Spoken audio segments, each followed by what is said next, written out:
Hey everybody, it is now just gone 12 o'clock. I've got you for the next 60 minutes to work through the traffic light system, coming to you live from the New Zealand Health and Safety Professionals Facebook group, and also live on LinkedIn. So welcome to everyone who is tuning in.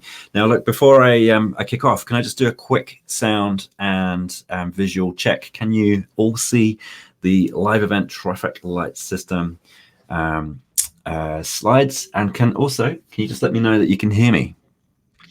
That would be fabulous. And I would also just quickly say a hello. So look, it's great to be here. Hopefully you can hear me, even if it's just a quick thumbs up on LinkedIn. That would be great, or on Facebook, sorry.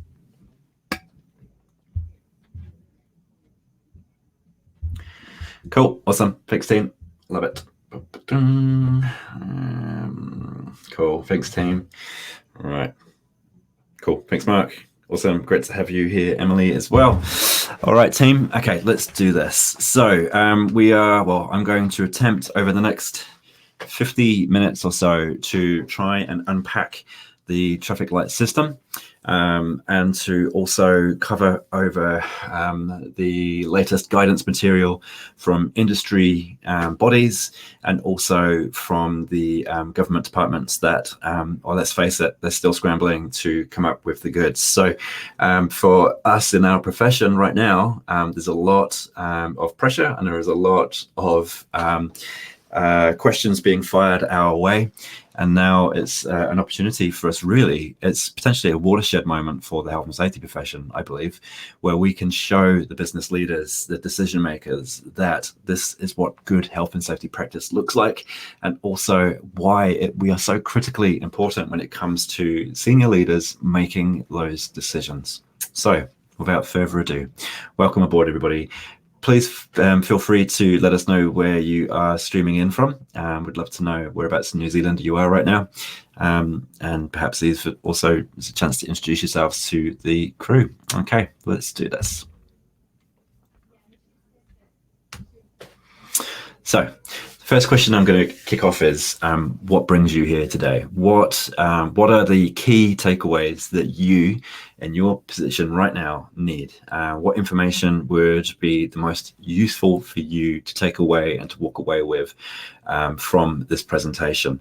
So use this opportunity right now to stick in what is keeping you awake at night. What are the gray areas that you need some clarity on? I'll do my best during this presentation to answer that during this talk. And this is your opportunity to also help steer the direction and the focus of this presentation. So please, by all means, feel free to pump in what brings you to this presentation today. Cool. So here as a health and safety representative, I want to have more clarity. Awesome. Okay. Well, clarity, I will aim to provide as much clarity as I can. And if I don't answer specific questions to your specific industries, what I will ensure I do before we finish up today is point you in the directions of where you can find specific advice and information on your industry. Awesome, loving it. Thank you. Cool, awesome. Kofata, hopefully I'm pronouncing that right. Korowao, awesome, brilliant. Great to have you all here, guys. Okay, so whilst I go through these slides, if you're still busy typing and reflecting on what's brought you here to this presentation today, by all means, let me know. Starting to do some work on my organization's COVID response for the region. Okay, cool, good. I'm really pleased to hear that you are in the processes of thinking about the COVID response for your business. The WorkSafe, the Health and Safety Regulator, the Health and Safety at Work Act regulator, has made it very clear that businesses should not wait, and that and that the risk assessment process must be done now, using the information that's been made available to date. Do your very best in your position to help facilitate those conversations within your businesses. I'm going to be making this point repeatedly during this presentation, is that it does not fall entirely on you and your shoulders. You may have a health and safety role or function within the business. It's up to us to help engage and facilitate conversations with all of the various groups and interests within the business. It shouldn't all fall on your shoulders to come up with the decisions. That is for the business and the workforce to decide. I'll explain more about that in a moment. Cool, awesome. Okay, so what to expect? You can expect a fast pace, lots of information, and my promise to you by the end of this session is to leave you with bag loads of information and content and direction to where you can get additional resources and support. So with that said, team, my question to you now is, are you happy for me to proceed? Does this sound like this is kind of what you need right now? Let me know in the comments box by just simply giving me a thumbs up or a yes, and we'll kick off. Awesome. Brilliant. Matthew Dixon, keen to understand the actual differences to the companies that are not covered by the CVC compared to the alert level requirements. Yeah, Matthew, hopefully that will become a little bit clearer during this talk. There will also be some additional clarity coming up. Cool. Thanks for all the likes. That's brilliant. There will be a risk assessment tool we've been promised will be released in the middle of December. Between now and then, we are left to our own devices and have to rely on the material from our industry bodies. And if they haven't produced anything to date, is to rely heavily on what Business GOVT have produced, and also COVID-19.govt. Yeah, really, this is a test for the maturity levels of New Zealand businesses when it comes to risk management best practice, and also, if I'm honest, health and safety culture and maturity levels. My belief is that the government have approach this with the belief that most businesses in New Zealand have robust health and safety management practices already embedded and have robust risk management and risk consideration processes in place. I don't think that that's the case. Personally, I've been involved in health and safety now for 12 years. I've been employed and worked in New Zealand now for the best part of 2 decades. And my experience has been that, particularly in the small to medium-sized enterprises, health and safety is still a new thing. And so there's a lot to unpack here. So let's kick off. All right, let's do this, guys. Okay, so that's come out really bad. Sorry about the image. The presentation slide deck was put together during the wee small hours of the night. So the transfer of the slides onto this bit of software I'm using has unfortunately not come through as nicely as I had hoped it to. So the presentation is going to be broken down into 3 parts. We're going to be focusing on the legal side of things initially, then unpacking the traffic light system, and then I will then steer you guys towards some additional resources and supporting material for you all to get stuck into. So a quick disclaimer, I'm just putting my hand up straight off the bat that I am not a legal professional. I am not someone who has significant experience in the HR space, and I'm certainly not a epidemiologist. I have no scientific background, so I have no right to be talking about the effectiveness of the COVID vaccine or any of the science behind the vaccine. What I am, however, is someone who's been involved in health and safety for 12 years, has a professional accreditation with HAZANS, and been involved in risk management practice now for many, many years. And so with that experience, I'm bringing that to the table today to help unpack what this is all about. Reputable resources is extremely important to bear in mind. Always, always, always check the facts and go back to the sources of truth, including health.government.nz, worksafe.government.nz, the World Health Organization.international, and also if you are looking for expert advice on this from a health and safety point of view, go to the HAZANS register here in New Zealand. It has a register of recognized health and safety professionals with a vast array of expertise. Jump on the HAZANS website, do a search for your local health and safety professional who can come in and help consult. Full disclaimer, obviously I am on that register, but it is incredibly important to be getting good advice. I saw on the NZHSP Facebook group just recently that someone was asking whether you had to have a accreditation to be seen as a consultant in New Zealand. The answer is no. Anyone can be a consultant. It still is very much the Wild West out there. So by all means, please ensure that you're getting a reputable source of information, and the best place to look is on the HAZANS register. Okay, another good source of information, and this is something that I'll talk a little bit about today. I did a presentation a couple of weeks back now on workplace vaccinations and how to decide and determine whether your place of work needed to mandate vaccinations across the whole of your team, or particular tasks within an organization, or whether the organization didn't need to mandate vaccination across the workforce. That's now publicly available. It's a recorded live presentation. Some 400 plus people have viewed that since it went on YouTube. Hundreds more have viewed it privately, and I've also done numerous workshops with numerous companies over the last couple of weeks on that very topic.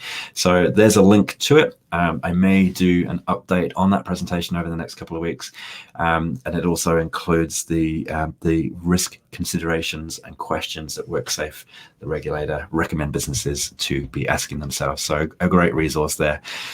The video itself, it's about an hour and 20 minutes. In the description section on the YouTube video, you'll find quick links to the specific sections and topics that I talked to during that talk. So please, by all means, make use of it. Okay, so let's crack into the legal side of things. So the COVID-19 Public Health Response Protection Framework, or 2021, this is what's been fast-tracked through the Parliament as we speak, and will come into force tonight at 11:59 p.m. This will affect the whole of New Zealand. Now, what's really interesting about this piece of legislation that's rapidly being talked through in Parliament is, in my mind, reading through the material, it's pretty straightforward, but one thing of interest to me is that the traffic light framework, the traffic light system that we see it being referred to, is not actually stated within the piece of legislation itself. What I mean by that is, doing a quick search within it, there is no mention of the traffic light framework or even the words traffic light. This is fascinating to me, and it tells me that the government have created something that is extremely broad in terms of application and interpretation. Now, one of the reasons why this may be the case is that with the changing geography of COVID, we've just seen a new variation of or variant of COVID spreading across the globe rapidly. I believe that they've kept it so broad that it enables them to scrap the traffic light system within a matter of days, and taking us back into potentially the level framework that we have been used to, which includes closures and rapid response. So really quite a fascinating document to look at. But ultimately, the key takeaways from the piece of legislation are the key terms. So vaccination. So the high rates of vaccination in New Zealand is the key tool in protecting people, and it's minimizing the spread of COVID-19. So the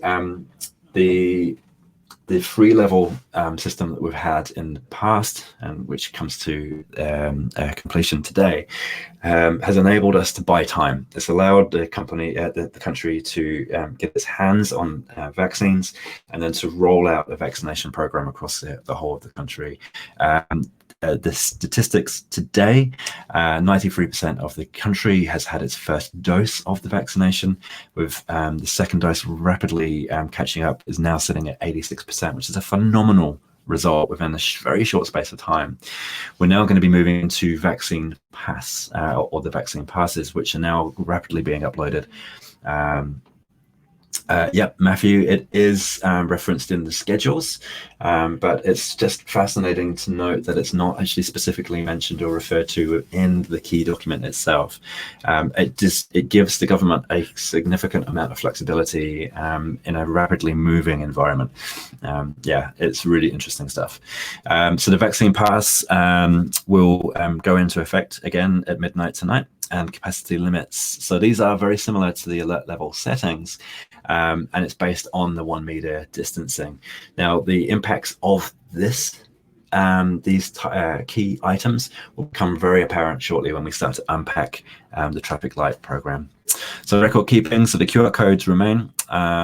These are legally must be displayed in all places of work, on public transport as well, to ensure that the contract tracing and our own whereabouts are being recorded.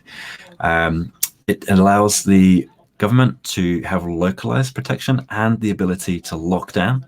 So under this new framework that we're moving into, if there is an unexpected explosion in case numbers, it still has the power to lock down regions based on potentially district health board regions or geographical regioning. If your business is not location specific, or is not specified within the regulations that are still pending in the legislation, then the framework, within the framework, you have to follow public health measures, which is specified within the general settings, which can be found within the GOVT COVID-19 website. So the COVID-19 vaccination certificate. I'm sure many of you have become quite familiar with the look and feel of this new app that we're being asked to download. I've been asked to use it for my gym membership. I've also just been asked to present it tomorrow morning at my co-working office here in Christchurch. So a person is COVID-19 vaccination certificate compliant if they hold a valid CVC or are under the age of 12 years and 3 months. In the new year, it's looking very likely that school age children 5 and upwards will also be recommended to have the vaccination. Whether that is going to be mandated or not is still up for debate. Still a real moving feast at this point in time.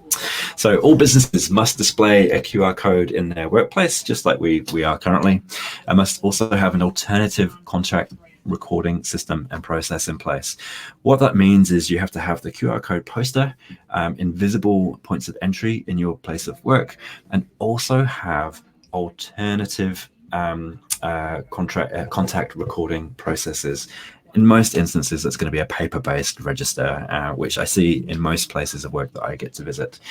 How do we prove? I'll just quickly put this up here. So there's a wee question that's just come through. How do you prove age with children around 12 as they don't hold ID? Yeah. I'm not sure if I'm honest. I know that you can have my ID cards, but it's still very much open to interpretation and good faith, unfortunately, at this point in time. Those types of questions, I suspect, will begin to get answered as we move into the new year, when we start to focus our attention toward the vaccination of school-age kids. But at the moment in time, I'm not 100% sure on that particular one. If anyone has an answer to any of these questions that get thrown up, by all means, please feel free to put it in the comments box below. Cool. Okay, so the following businesses and services which must have systems and processes to ensure people are scanning their QR code or otherwise providing contact records. So this is above and beyond purely having the scan, the QR scanning poster or the sign-in sheet. This is a mandate to these types of businesses that must ensure people are scanning their QR codes. So we've got health services, public facilities, and specified social services. We've also got close proximity businesses or services, courts, tribunals, food, drink businesses or services, the hospitality sector, gyms, health services are all basically going to have to ensure that when people come to their places of work, must by legal requirement be seen to scan in, or if they don't have the app on their phone for whatever reason, they must be seen to sign in using an alternative form available to them.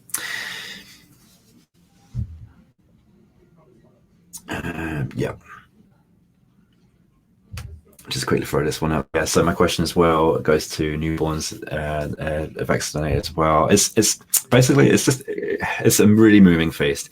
One thing on my mind, particularly when it comes to the school age, and this is something that will be explored in the new year, is that most schools require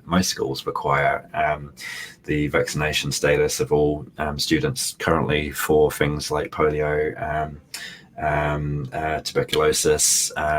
It's something that's been there for years, and we've all become quite accustomed to it. I suspect COVID vaccination will just simply become another piece of that that control, I suspect. Okay, so continuing on the legal basis, we've got sectors and business types where COVID-19 vaccinations are mandatory. Some of these we're already well and truly used to. The New Zealand Police Force is a new addition. Workers covered by the My Vaccine Pass mandate includes hospitality, events, close contact businesses, and gyms. So all employees, all workers who are engaged by a PCBU in these sectors must ensure their workers are also vaccinated. The mandate also applies to on-site tertiary education when red settings are in place. Now, I've noticed also this conversation has been taking place on the NZHSP Facebook group, where people have been surprised to find that when they're sending their people to tertiary training, upskilling for things like work at heights, first aid training, for example, are now being asked to provide evidence of their vaccination status. This is going to become the new normal under the red settings. Okay, so moving into that is the traffic lights and how that is going to impact and how that is going to work for us. So the hard truth, and this is a quote from the government19.govt website. The hard truth is that COVID-19 will spread around New Zealand and that we need to be prepared. The framework is designed to move us from lockdown, isolation, into more of a minimization approach where we simply have to learn to live with COVID in our communities. And it's really based on having a high level of vaccine rates across the whole of the country, which I'm really pleased to say that we are achieving, and some. This is the current status that we find ourselves. So at 11:59 p.m. tonight, we'll be moving into the traffic light system, and this is what we will be finding ourselves in as we wake up in the morning tomorrow. It's hard to fully understand how the majority of the country finds itself in the amber or the yellow light currently. When we actually look through the framework, in my mind at least, it's pretty clear that being based in the South Island, potentially we should have been put into the green. But I also appreciate the fact that the government has made it extremely clear, and if you listen to any of the press releases yesterday, that it is all about cautious and a cautious approach. So we're just moving into the traffic light system with an extremely cautious approach, and it will be some weeks before we start to see areas of the country potentially moving into green. We've got the COVID-19 protection framework traffic light system poster. So this graphic, hopefully you have all got your hands on a copy of this. This is really important. So if you don't have this already, please, by all means, get to the COVID-19.govt website, access this poster. It's going to be a really critical resource and piece of reference for you as we make our risk assessments.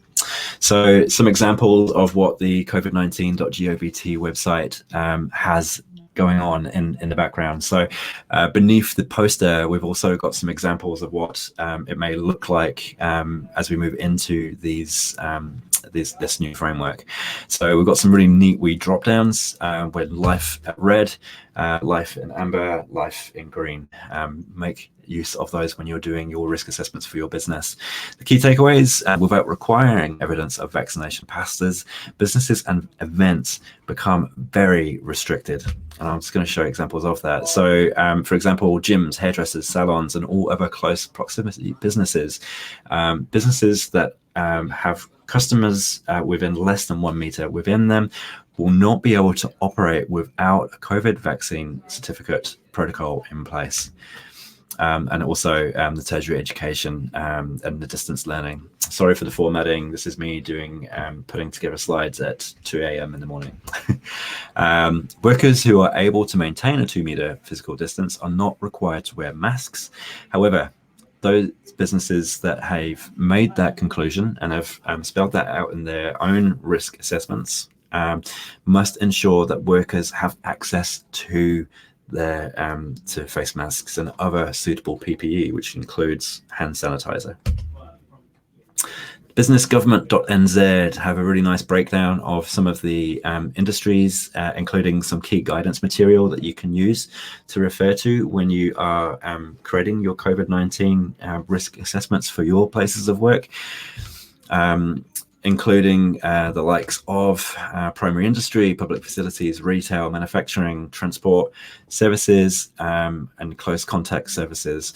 I'm just going to do a little ring around close contact services and show you what that actually looks like in practice. So when we delve into those close contact services, what we know is that those types of businesses, bars, hairdressers, nail salons, if they have the My Vaccine passes checks and balances with their clientele, and they have ensured that their teams are all vaccinated, they are able to operate.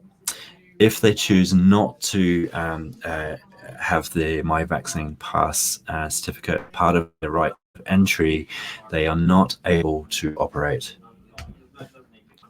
In orange, it is the same. They must ensure that their clientele have a certificate of their vaccination status.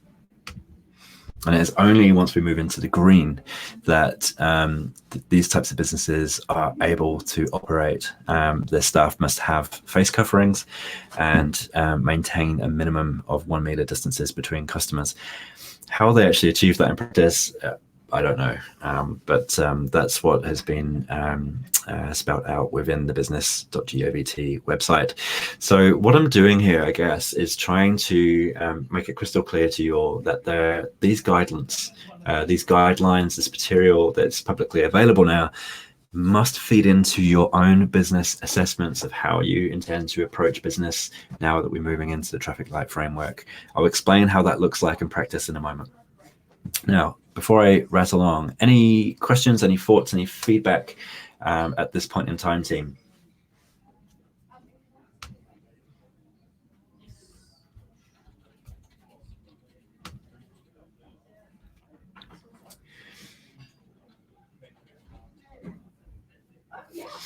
How are we doing in terms of pace? I'm aware of time, so I just want to make sure we're well on track for the pace from this end. Any burning questions, any burning thoughts or feedback, fire it through, and I'll continue.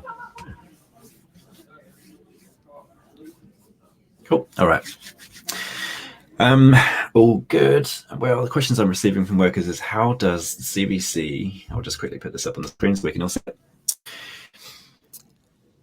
How does the CBC protect them, as it does not prohibit transmission or give protection? Yep, absolutely. It's just one form of control. So it's moving now into, we had the lockdowns, which was a stretch, an isolation technique.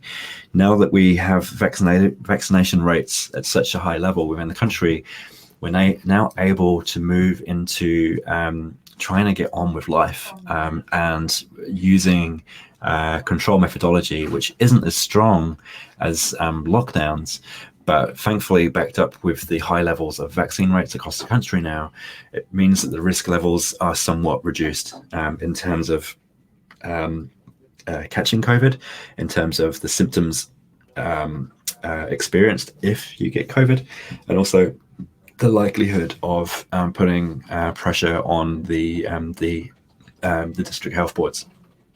So the CBC is just a way in which to give businesses confidence that the people who are entering their place of work are vaccinated, which means that the team members within your organization are less likely to be less likely to be exposed to COVID, are less likely to contract COVID, and if they do, are less likely to experience significant health impacts as a result. So the CBC is just one part of the control methodology. Other controls include the QR codes when we scan in and out. Other controls include perhaps hand sanitizers. It also includes controls perhaps when you meet and greet a visitor to your place of work. Other controls may be that they have to wear a mask at point of entry. Additional controls could be that all meetings are ideally held outside of the building, or are done remotely via conference call, are kept to an absolute minimum in terms of time. And if they are held in person, face-to-face, that the number of people in the meeting are kept to a minimum and distance is maintained. It's all part of a suite of controls that we've got at our hand. Okay, the Chazan's model response plan flowchart is a great tool to support communicate process to executive and worker levels. Absolutely 100% agree. Thank goodness for Chazan's and all of their members who have put together this extremely valuable tool. So we've got, I've gone through this in terms of the hierarchy of authority. So I've gone through the material that has been provided to us from the government. I've gone through the material that's been provided from the government via covid19.govt, business.govt, and now I'm referring to industry publications. So Chazan's is a body that represents, as you can see on your screen, several leading bodies within the construction and civil sector. The COVID-19 original frameworks, Chazan's come out with the goods then, and I believe that they've just come and done it again. They've smashed it out of the park.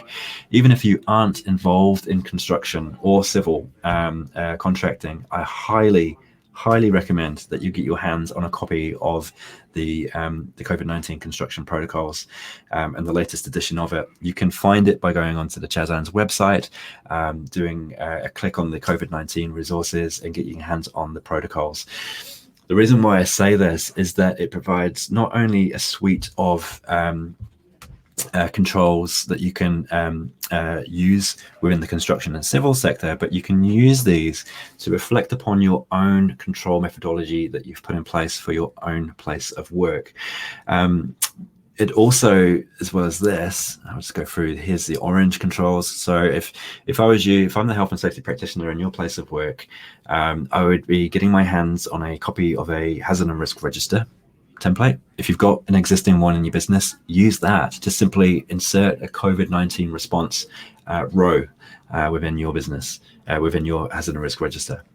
Then consider the types of controls that will be required if you find yourself in the red, in the orange, or in the green situation, and then list the controls that your business will need to implement.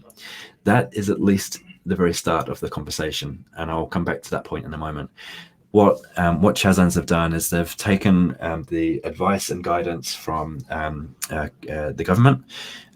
They've also been playing a key part within Wellington discussions, and basically have been absorbing the very latest information that's been made available, and have produced this really beautiful document which will enable all of you to be confident that you're hitting the mark when it comes to the control methodology, which is awesome. So please get your hands on that. And it's also giving you some additional controls to consider for each of the red, amber, and green controls. These controls aren't something that have been mandated or have been required by the government, but are certainly additional controls that you may want to consider in your place of work.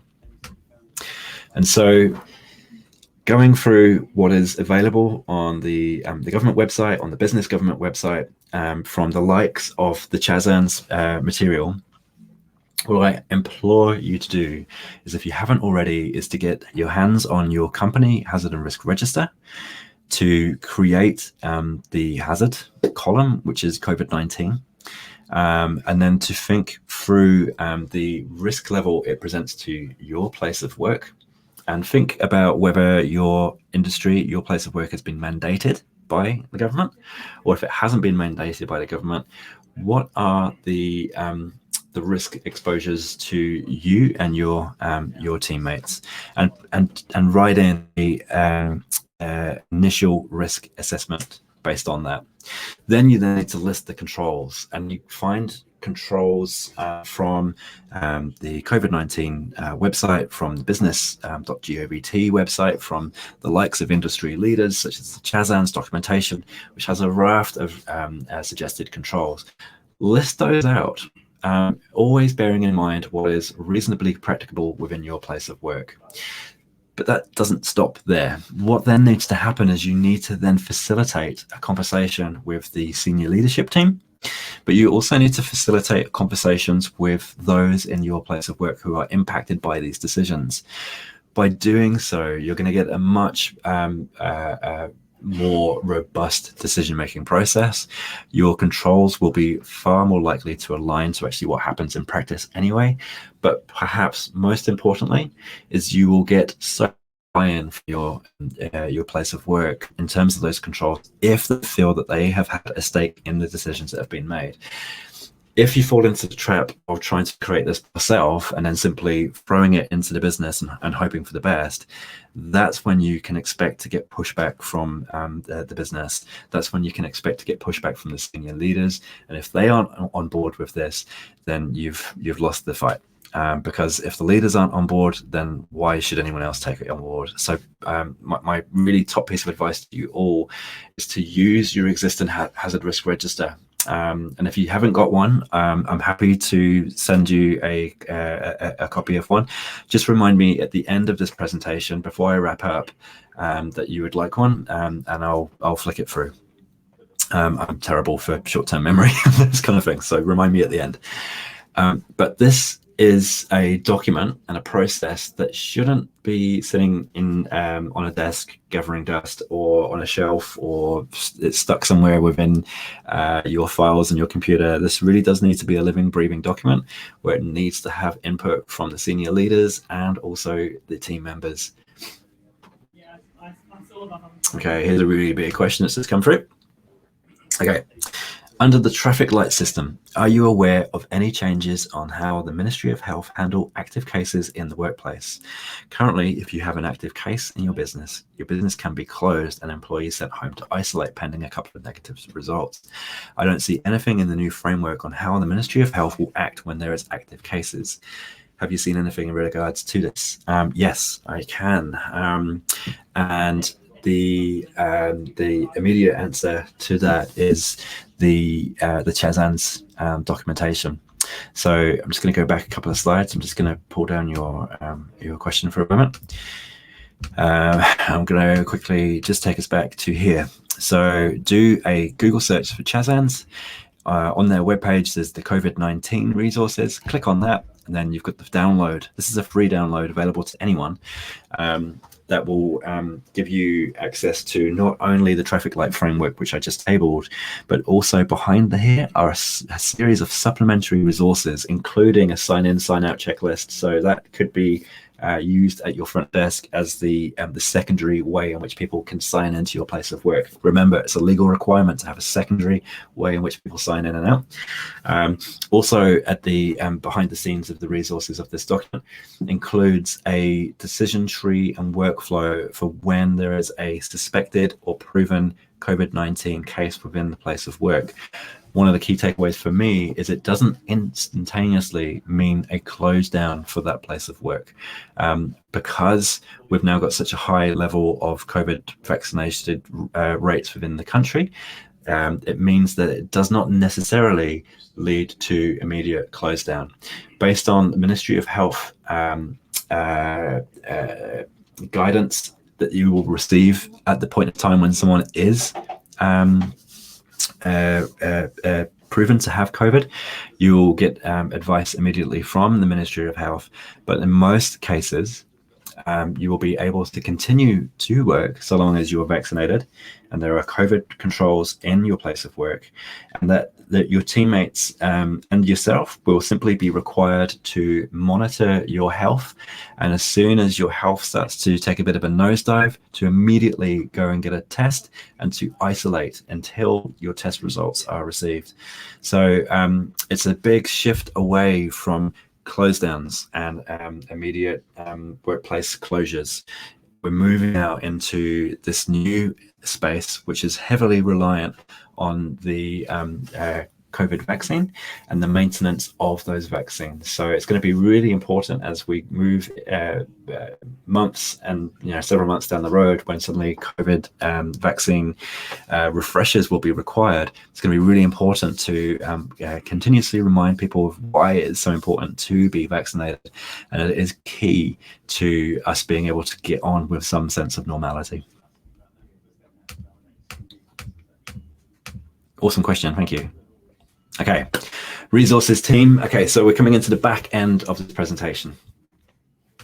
So where can I go? So as I mentioned at the start of this presentation, we've got health.gobt, we've got worksafe.gobt. WorkSafe, in my opinion, are still working their butts off to come up with some further guidance around how to manage this. So until we get the risk assessment template framework that we've been promised, which I believe is in mid-December, we are left still with the 6 questions that they have given to us. So I will allude to that in a moment. We've got the World Health Organization website, and if you are seeking independent professional health and safety advice on the quality of your risk assessment, of the suitableness of your, or suitability, sorry, making up words, suitability of the controls in which you've identified for your place of work, get a health and safety professional to come in and check it out, or to help facilitate those conversations. I've done dozens of these now in the last couple of weeks, and I'm also now on a flight to Nelson next week for 2.5 days to help facilitate conversations with several hundred workers around this very subject. This is what we do. This is why we've done the training and we've got the years behind us in order to get onto the HAZANS register. So make use of it. As a business or undertaking, the officer of those businesses has a responsibility to provide adequate resource to the organization. Arguably, one of those things is to have independent verification of the quality of your overall health and safety management system. I'm banging on about this a wee bit because, well, for 2 reasons. One, I'll be honest, I'm extremely frustrated that my professional bodies aren't making a song and dance about the fact that we are in really high demand right now, and no one really knows about HAZANS or about other professional bodies that we may or may not be members of. And secondly, businesses need to be made aware of this stuff, because at the moment they are scrambling and they are looking for help and advice. And if they keep turning to legal advisors for this type of consult, okay, that's all well and good, but they aren't health and safety practitioners. We're the ones doing the risk assessments and providing oversight and assurance to businesses. So by all means, please ensure that you point your business leaders to the sources of truth. Okay, As well as that, we've got the business.govt website. We've got the Chazans website. They're the ones that have put out that beautiful protocol, and really I'm tipping my hat off to them because they have just continued to produce the goods. Continue to turn to facebook.com groups.NZHSP. If you're confused what that is, it's this, you Ollies. It's the New Zealand Health and Safety Professionals. Over 3,000 of us now between LinkedIn and Facebook. A group that I'm extremely proud to have founded, and I'm extremely proud to say continues to produce such amazing talent, answers and advice to a rapidly evolving group. So that is an extremely amazing resource. And obviously my own consultancy, advancedsafety.co.nz, where we're producing a lot of material and behind the scenes. And also you'll find us on YouTube and other social platforms. In the new year, I will be producing a raft of COVID supporting materials, so watch this space. Okay. At the very beginning of this presentation, I made a promise and a commitment to you that it would be fast-paced. There'd be lots of information, lots of pointing where you need to go. And I also made a commitment to tell you where you can get additional resource support and advice. So this is it, peeps. Right now, you may be feeling like, okay, cool, I think I've got this, I'm on my way. And then things get busy. You might have to answer urgent emails, take that urgent phone call. And then 60 minutes later, you're like, shit, what was Matt talking about again? I think I even remember. Well, look, it turns out you're not alone. New ideas take time to become habitual. Priorities come in from all directions, especially at the moment. It's crunch time, it's the end of the year.